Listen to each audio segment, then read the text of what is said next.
Hello friends, welcome back to the channel Krupa Malnad. ನಾನು ಕೃಪಾ. ಇವತ್ತು ನಾವು ಜಾತ್ರೆಗೆ ಹೋಗ್ತಾ ಇದ್ದೀವಿ.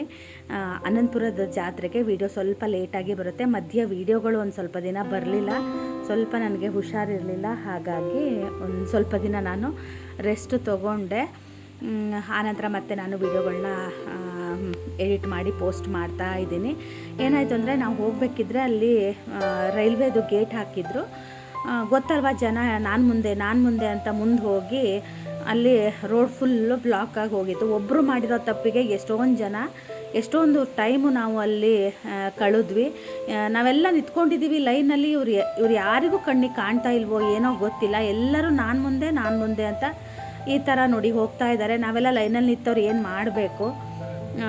ಆಮೇಲೆ ಒಂದು ಅರ್ಧ ಗಂಟೆ ಆದ ನಂತರ ಎಲ್ಲ ಕ್ಲಿಯರ್ ಆಯಿತು. ಟ್ರೈನ್ ಕೂಡ ಹೋದ ನಂತರ ಎಲ್ಲ ಕ್ಲಿಯರ್ ಆಗಿ ಆಮೇಲೆ ನಾವು ಕೂಡ ಹೋದ್ವಿ. ನಾನು ಇಷ್ಟು ವರ್ಷ ಇದ್ರೂ ಒಂದು ವರ್ಷವೂ ಅನಂತಪುರ ಜಾತ್ರೆಗೆ ಹೋಗಿಲ್ಲ. ಈ ಸಲ ಹೋಗೋಣ ಅಂತ ನಾನು ಮತ್ತು ನಮ್ಮ ಮನೆಯವರು ಪ್ಲ್ಯಾನ್ ಮಾಡಿದ್ವಿ. ಹಾಗಾಗಿ ಸಂಜೆ ಹೋಗೋಣ ಅಂತ ಹೊರಟ್ವಿ. ಲೈಟ್ ಮಾತ್ರ ತುಂಬ ಚೆನ್ನಾಗಿ ಹಾಕಿದರು. ಆಲ್ರೆಡಿ ನಾನು ಇನ್ಸ್ಟಾಗ್ರಾಮಲ್ಲಿ ಇದರ ವಿಡಿಯೋನ ಪೋಸ್ಟ್ ಮಾಡಿದ್ದೆ ನೆಕ್ಸ್ಟ್ ಡೇನೇ. ಇದನ್ನು ನಾನು ಸ್ವಲ್ಪ ಲೇಟಾಗಿ ಮಾಡ್ತಾ ಇದ್ದೀನಿ. ನಾನು ಕ್ಯೂದಲ್ಲೇ ನಿಂತ್ಕೊಂಡು ಹೋಗಲಿಲ್ಲ. ತುಂಬ ದೊಡ್ಡ ಕ್ಯೂ ಇತ್ತು. ಹಾಗಾಗಿ ನಾನು ಅಲ್ಲಿ ದೂರದಲ್ಲೇ ನಿಂತ್ಕೊಂಡು ದೇವ್ರನ್ನ ನೋಡಿಕೊಂಡು ಹಾಗೆ ನಾವು ಸ್ವಲ್ಪ ಒಂದು ರೌಂಡ್ ಜಾತ್ರೆ ಓಡಾಡ್ಕೊಂಡು ಬಂದ್ವಿ. ನಾವು ಹೋದಾಗ 2 days ಏನೋ ಅಷ್ಟೇ ಆಗಿತ್ತು. ಗಾಡಿಗಳೆಲ್ಲ ಬಂದಿತ್ತು, ಇನ್ನೂ ಸೆಟ್ ಮಾಡ್ತಾಯಿದ್ರು. ಮತ್ತು ನಾವು ಹೋದಾಗ ಕರೆಂಟ್ ಕೂಡ ಹೋಗಿಬಿಟ್ಟಿತ್ತು. ಅಲ್ಲಿ ಪಾಪ ಅವರು ವೀಡಿಯೋ ಮಾಡ್ತಾಯಿದ್ರು. ನಾನು ನೋಡಲೇ ಇಲ್ಲ, ಅಲ್ಲಿಂದನೇ ಬಂದೆ. ಜಾತ್ರೆ ಅಂದರೆ ಗೊತ್ತಲ್ವಾ, ಮಕ್ಕಳಿಗೆ ಒಂದಷ್ಟು ಬಲೂನ್ಗಳು ಜಾಸ್ತಿ ಇತ್ತು. ಆಮೇಲೆ ಬೆಂಡು, ಬಟಾಟೆ, ಮಂಡಕ್ಕಿ ಆ ಥರದ್ದೆಲ್ಲ ಇತ್ತು. ನಾವು ಕೂಡ ಅಲ್ಲಿ ಒಂದು ಮಸಾಲ ಮಂಡಕ್ಕಿ ಚೆನ್ನಾಗಿತ್ತು. ನಮ್ಮನ್ನ ಒಂದೇ ತಗೋಬಿಟ್ರು. ನಾವೇನಾದರೂ ಹೊರಗಡೆ ಹೋಗಿ ತಿನ್ನೋಣ ಅಂತ ಅಂದ್ಕೊಂಡ್ವಿ. ಆಮೇಲೆ ಅಲ್ಲಿ ಕೂಡ ಹೋಟೆಲ್ ಕ್ಲೋಸ್ ಆಗಿತ್ತು. ನಾನ್ ವೆಜ್ ಊಟ ಇತ್ತು ಎಲ್ಲರಿಗೂ. ಹಾಗಾಗಿ ಹೋಟೆಲ್ ಕೂಡ ಕ್ಲೋಸ್ ಆಗಿತ್ತು. ಆಮೇಲೆ ಮನೆಗೆ ಬಂದು ನಾವು ಊಟ ಮಾಡಿದ್ವಿ. ನೆಕ್ಸ್ಟ್ ಇದು ಹಾಲು ಖಾಲಿಯಾಗಿತ್ತು. ಬೆಳಗ್ಗೆ ಎಲ್ಲಿ ಹೋಗ್ತಾ ಇದ್ದೀವಿ ಅಂತ ನೀವು ಅನ್ಕೋಬೋದು. ಹಾಲು ತರೋದಕ್ಕೆ ಅಂತ ಹೋಗ್ತಾ ಇದ್ದೀವಿ. ಕತ್ಲೆ ಇದೆ ಮತ್ತು ತುಂಬ ಇಬ್ಬರಿ ಕೂಡ ಬೀಳ್ತಾ ಇತ್ತು ಆ ಟೈಮಲ್ಲಿ.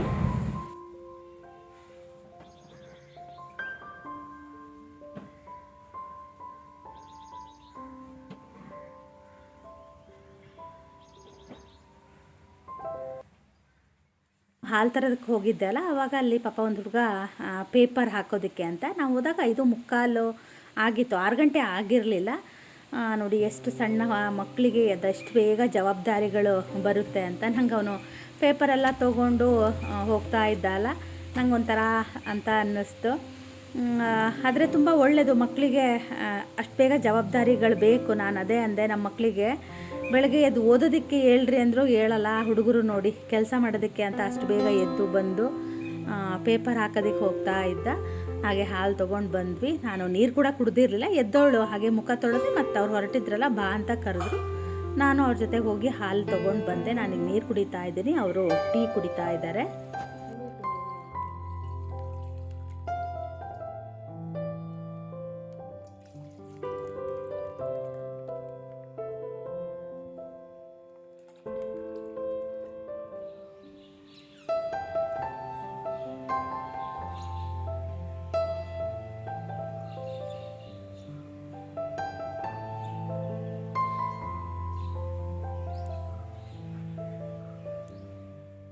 ಹೊರಗಡೆ ಎಲ್ಲ ಕಟ್ಟೆ ಎಲ್ಲ ಕ್ಲೀನ್ ಮಾಡಿ ರಂಗೋಲಿ ಹಾಕಿ ಹೊರಗಡೆ ಕಸ ಎಲ್ಲ ಹೊಡೆದು ಬಂದೆ.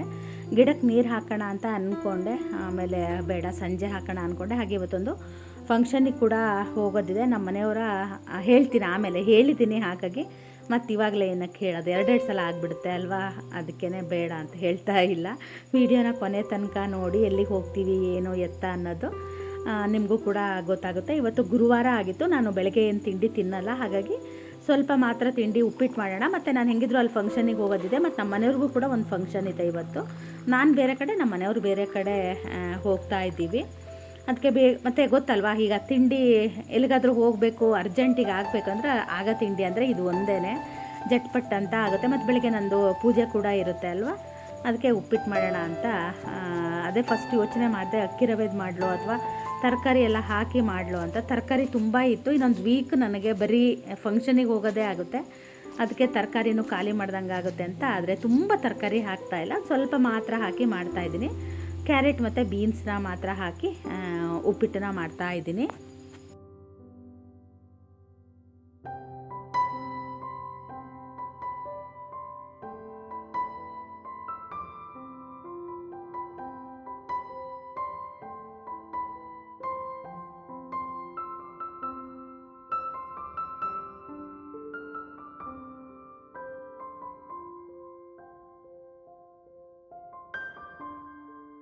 ಅಡುಗೆ ಮನೆ ಎಲ್ಲ ಕ್ಲೀನ್ ಆಯಿತು. ಆನಂತರ ನಾನು ಸ್ನಾನ ಮಾಡಿ ಹೋಗಿ ಪೂಜೆನೂ ಕೂಡ ಮಾಡ್ಕೊಂಡು ಬಂದು ಇವಾಗ ನಾನು ಉಪ್ಪಿಟ್ಟನ್ನ ಮಾಡ್ತಾಯಿದ್ದೀನಿ. ಇನ್ನೇ ನಮ್ಮ ಮನೆಯವ್ರು ಬರೋ ಟೈಮ್ ಆಯಿತು. ಹಾಗಾಗಿ ನಾನು ಕ್ಯಾರೆಟನ್ನು ತುರಿದು ಹಾಕಬೇಕಾಗಿತ್ತು. ನನಗೆ ಈಗ ಅನ್ನಿಸ್ತು, ಉಪ್ಪಿಟ್ಟು ಮಾಡಬೇಕಿದ್ರೆ ಅನ್ನಿಸ್ತು ನನಗೆ ಸ್ವಲ್ಪ ಹೆಚ್ಚಿದ್ದು ಕೂಡ ದೊಡ್ಡದಾಗಿತ್ತು. ಚಾಪರಿಗೆ ಹಾಕೋಣ ಅಂದ್ಕೊಂಡೆ, ಮತ್ತು ಆ ಚಾಪರನ್ನ ತೊಳೆಯೋದು ಮತ್ತು ಅದನ್ನು ಒರೆಸಿ ಜೋಡಿಸೋದು ಅದೆಲ್ಲ ಯಾಕೆ ಬೇಕು ಅಂತ ಹೆಚ್ಚಿದೆ. ಅದು ಸ್ವಲ್ಪ ದೊಡ್ಡ ಹಾಕ್ಬಿಟ್ಟಿತ್ತು. ನಾನು ಅಕ್ಕಿ ರವೆ ಗೋಧಿ ರವೆ ಮತ್ತು ಅದು ಬನ್ಸಿ ರವೆ ಇರುತ್ತೆ, ಅದನ್ನು ಹಾಕಿ ಉಪ್ಪಿಟ್ಟನ್ನ ಮಾಡಿದ್ದೆ. ಅಂದರೆ ಒಂದು ಕಪ್ ಅದು, ಒಂದು ಕಪ್ ಇದು. ಮತ್ತು ಸಂಜೆ ಫಂಕ್ಷನಿಂದ ಬಂದಮೇಲೆ ಅಡುಗೆ ಮಾಡೋಕ್ಕೆ ಬೇಜಾರಾಗುತ್ತಲ್ವ, ಅದಕ್ಕೆ ಸ್ವಲ್ಪ ಜಾಸ್ತಿ ಮಾಡಿ ಇಟ್ಟರೆ ಸಂಜೆ ಬೇಕಿದ್ರೆ ಅದನ್ನು ಬಂದು ಬಿಸಿ ಮಾಡ್ಕೊಂಡು ತಿನ್ನೋಕ್ಕಾಗುತ್ತೆ ಅಂತ. ಹಾಗೆ ನಮ್ಮ ಮನೆಯವರು ತಿಂಡಿ ತಿಂದಾಯಿತು. ಅವರು ಸ್ನಾನಕ್ಕೆ ಹೋದರು. ನಂದು ಸ್ನಾನ ಎಲ್ಲ ಆಗಿತ್ತಲ್ವ, ಈಗ ನಾನು ರೆಡಿ ಆಗ್ತಾ ಇದ್ದೀನಿ.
ಹೊರಟ್ವಿ. ಇವತ್ತು ಬಳೆ ಶಾಸ್ತ್ರ ಇದೆ.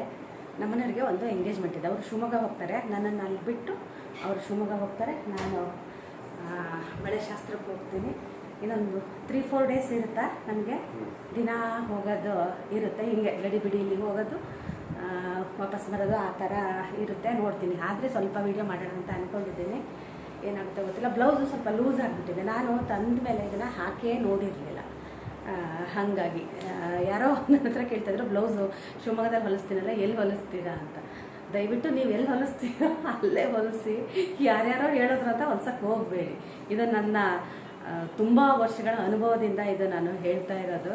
ಯಾರಿಗೆಲ್ಲೂ ಸೆಟ್ ಆಗಲ್ಲ, ನಿಮಗೆ ಎಲ್ಲಿ ಸೆಟ್ ಆಗುತ್ತೋ ಅಲ್ಲಿ. ನಾನು ಹಾಗೆ ಯಾರು ಒಬ್ರು ಬ್ಲೌಸ್ ನೋಡಿದ ತಕ್ಷಣ ಎಲ್ಲಿ ಹೊಲಿಸ್ತೀರಾ ಅಂತ ಕೇಳೋದು ಪ್ರತಿ ಸಲ ಇರುತ್ತೆ ನಂದು ಆ ಥರ.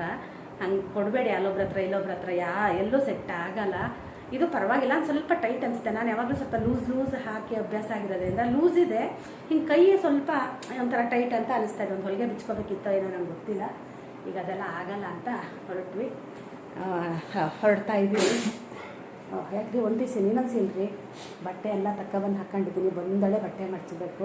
ಅದೊಂದು ಕೆಲಸ ನನಗೆ ಬೇಜಾರಾಗುತ್ತೆ ಮಾಡೋಕ್ಕೆ. ಬನ್ನಿ ಈಗ ಬಳೆ ಶಾಸ್ತ್ರಕ್ಕೆ ಹೋಗಿ ಬರೋಣ.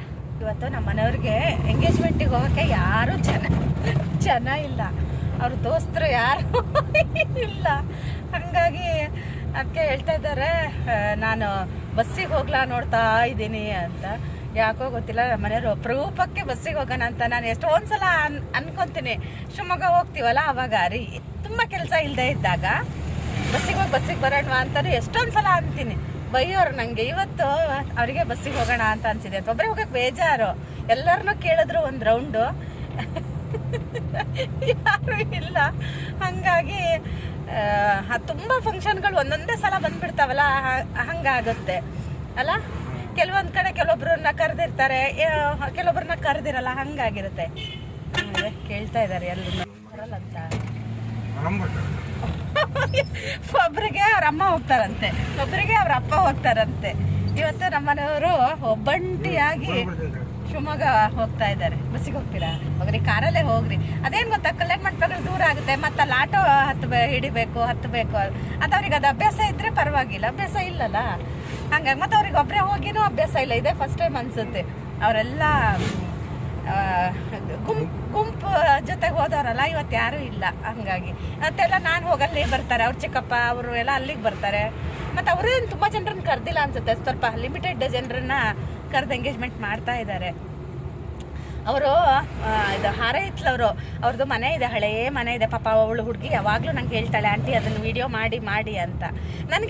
ನಾನು ಯಾವಾಗಲೂ ಅಲ್ಲಿಗೆ ಹೋಗಲ್ಲ. ಅಂದರೆ ಏನಾದ್ರು ಫಂಕ್ಷನ್ ಇದ್ದಾಗ ಹೋಗ್ತೀನಲ್ಲ, ಹಂಗೆ ಹೋದಾಗ ವಿಡಿಯೋ ಮಾಡೋಕ್ಕಾಗಲ್ಲ. ಎಲ್ಲರೂ ಇದ್ದಾಗ ನನಗೂ ಒಂಥರ ಅನಿಸುತ್ತಲ್ಲ, ಹಾಗಾಗಿ ನೋಡೋಣ.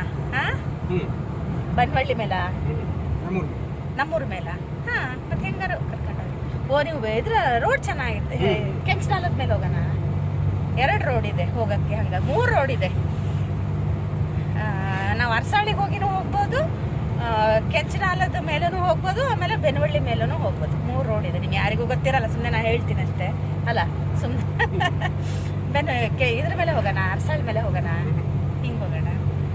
ನಮ್ಮನೆಯವ್ರಿಗೆ ದಿನ ಹೋಗೋ ರೋಡಲ್ಲಿ ಹೋಗೇನೆ ಅಭ್ಯಾಸ. ನೈಲ್ ಪಾಲಿಶ್ ಹಚ್ಚಿಲ್ಲ. ಹೆಂಗಿದ್ರು ಇನ್ನು ತುಂಬ ದಿನ ಫಂಕ್ಷನ್ ಇದೆಯಲ್ಲ, ಹಾಗಾಗಿ ಇವತ್ತು ಹಚ್ಚಿಲ್ಲ. ಅಲ್ಲಿ ತನಕ ಉಗುರು ಉಳಿದ್ರೆ ನನ್ನ ಪುಣ್ಯ. ಉಳಿಯುತ್ತಾ ಇಲ್ವಾ ಗೊತ್ತಿಲ್ಲ, ನೋಡೋಣ.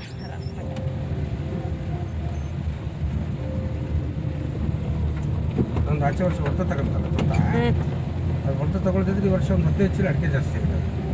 ಅಬ್ಬೋ, ಇದನ್ನ ಹಾಕಿಸ್ತಾ ಇದ್ದಾಗ ಟಿಸಿ ಹಾಕ್ಸಿದೆ ಹೊರ್ತ. ಸರಿ ಬರುತ್ತೆ.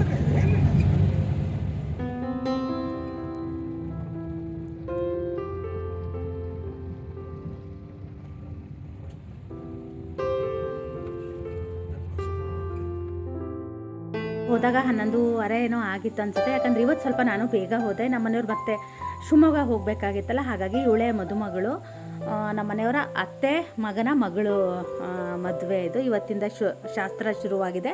ಮೊನ್ನೆ ರಾತ್ರಿನೂ ಕರೆದಿದ್ರು ನಮ್ಮ ಮನೆಯವರಿಗೆ. ದೇವ್ ಕಾರ್ಯ ಅಂತ ಮಾಡ್ತಾರಲ್ಲ ನಮ್ಮಲ್ಲಿ, ಮದುವೆಗಿಂತ ಮುಂಚೆ ಅದು ರಾತ್ರಿ ಇತ್ತು. ನಮ್ಮ ಮನೆಯವರು ಹೋಗಲಿಲ್ಲ, ಮತ್ತೆ ಹೋಗಿ ಬರೋದು ಇದಾಗುತ್ತೆ ಅಂತ ಹೇಳಿ ಇವತ್ತಿಂದ ನಾವು ಹೊರಟ್ವಿ. ಇವರು ಅವ್ರ ಅಮ್ಮ. ನಾನು ಈ ಕಡೆ ಕುತ್ಕೊಂಡಿರೋದ್ರಿಂದ ವಿಡಿಯೋನ ಮಾಡಿದ್ರೆ ಬರೀ ಹೀಗೆ ಕಾಣ್ತಾ ಇತ್ತು. ಆ ಕಡೆ ಫುಲ್ ಫೋಟೋಗ್ರಾಫರು ವಿಡಿಯೋಗ್ರಾಫರು ಇದ್ದರು. ಅವರು ಪಕ್ಕ ಕುತ್ಕೊಂಡವರು ಚಿಕ್ಕಮ್ಮ. ಆ ಕಡೆ ಚೆಕ್ಸು ಸೀರೆ ಹಾಕಿದಾರಲ್ಲ ಅವರು ಕೂಡ ಚಿಕ್ಕಮ್ಮ. ನಾವು ಕೂಡ ಇಲ್ಲೇ ಕುತ್ಕೊಂಡು ನೋಡ್ತಾ ಇದ್ವಿ ಬಳೆ ಶಾಸ್ತ್ರದ್ದು. ಆಮೇಲೆ ನಮಗೂ ಕೂಡ ಬಳೆ ಇಡ್ಸಿದ್ರು. ಯಾರ್ಯಾರು ಮದುವೆ ಅಂದರೆ ಇವತ್ತು ಬಳೆ ಶಾಸ್ತ್ರಕ್ಕೆ ಬಂದಿದ್ದಾರೋ ಪ್ರತಿಯೊಬ್ಬರಿಗೂ ಬಳೆನ ಇಡ್ಸಿದ್ರು. ನಾವು 1 ಡಜನ್ ಇಡ್ಸ್ಕೊಂಡ್ವಿ. ನಾನು ಚುಕ್ಕಿ ಬಳೆನ ಇಡ್ಸ್ಕೊಂಡಿಲ್ಲ. ನಮ್ಮಲ್ಲಿ ಮದುವೆಯಲ್ಲಿ ಸಾಣಿ ಬಳೆ ಅಂತ ಇಡ್ತಾರೆ. ಅದನ್ನು ಅವ್ರಿಗೆ ಇಡೋಕ್ಕೆ ಇಷ್ಟ ಇರಲಿಲ್ಲ. ನಾವು ಎಲ್ಲ ಸೊಸೆಂದರು ಅದೇ ಇಟ್ಕೊಂಡ್ವಿ. ನಮ್ಮ ಮನೆ ಸೊಸೆಂದ್ರೆಲ್ಲ ಸಾದಾ ಬಳೆನ ಇಟ್ಕೊಂಡ್ವಿ. ಅದೊಂಥರ ಬಂಗಾರದ ಬಳೆ ಎಲ್ಲ ಹಾಕಿದಾಗ ಚೆನ್ನಾಗಿ ಕಾಣುತ್ತೆ ಅಲ್ಲ. ಚುಕ್ಕಿ ಬಳೆ ಆದರೆ ಅದ್ರ ಜೊತೆ ಬಂಗಾರದ ಬಳೆ ಎದ್ದು ಕಾಣಲ್ಲ ಅಂತ. ಆದರೆ ನನಗೇನಾಯಿತು ಅಂದರೆ ಸೈಜ್ ಸ್ವಲ್ಪ ದೊಡ್ಡದು ಇಟ್ಬಿಟ್ರು. ಇವಳು ಕೂಡ ನನ್ನ ಕೋ ಸಿಸ್ಟರೇನೆ, ಇವಳೇ ಫಸ್ಟು ಶುರು ಮಾಡಿದ್ದು ಅದನ್ನು. ಅವ್ರ ಅಕ್ಕ ಹೇಳಿದ್ರು ನೀನು ಹಸಿರು ಬಳೆ ಇಟ್ಕೋ ಚೆನ್ನಾಗಾಗುತ್ತೆ ಅಂತ. ಮತ್ತು ಅವಳ ಕೈಗೆ ಕೂಡ ಚೆನ್ನಾಗಿ ಕಾಣ್ತಾ ಇತ್ತು. ಅವಳು ತುಂಬ ಕಲರ್ ಇದ್ದಾಳೆ, ನಾವೆಲ್ಲ ಅಷ್ಟು ಕಲರ್ ಇಲ್ವಲ್ಲ, ನಮಗೆ ಅಷ್ಟೊಂದು ಅದು ಎದ್ದು ಕಾಣ್ತಿರ್ಲಿಲ್ಲ. ಆಮೇಲೆ ನಮ್ಮದು ಊಟ ಕೂಡ ಆಯಿತು. ಊಟ ಎಲ್ಲ ಆದಮೇಲೆ ಕೈ ಮಾಡೋದು, ಆಮೇಲೆ ಬೀಸ್ತಾರೆ, ಅದು ಉದ್ದು ಅದೇನೋ ಹಾಕಿ ಬೀಸ್ತಾರೆ ಬೀಸಕಲ್ಲಲ್ಲಿ. ಅಲ್ಲಿ ಎದುರುಗಡೆ ಎಲ್ಲ ಇಟ್ಟಿದ್ರು, ಸಣ್ಣ ಸಣ್ಣದೀಗ ಮಿನಿಯೇಚರ್ ಥರ ಬರುತ್ತಲ್ಲ ಅದನ್ನು ತೊಗೊಂಡಿದ್ರು. ಈಗ ಅವರೆಲ್ಲ ಅದೇ ಶಾಸ್ತ್ರನ ಮಾಡ್ತಾಯಿದ್ದಾರೆ. ನಾನು ರಾಕ್ ಅದ್ರ ಜೊತೆ ಆ್ಯಡ್ ಮಾಡಿರ್ತೀನಿ. ಚಂದ್ರಮ್ಮ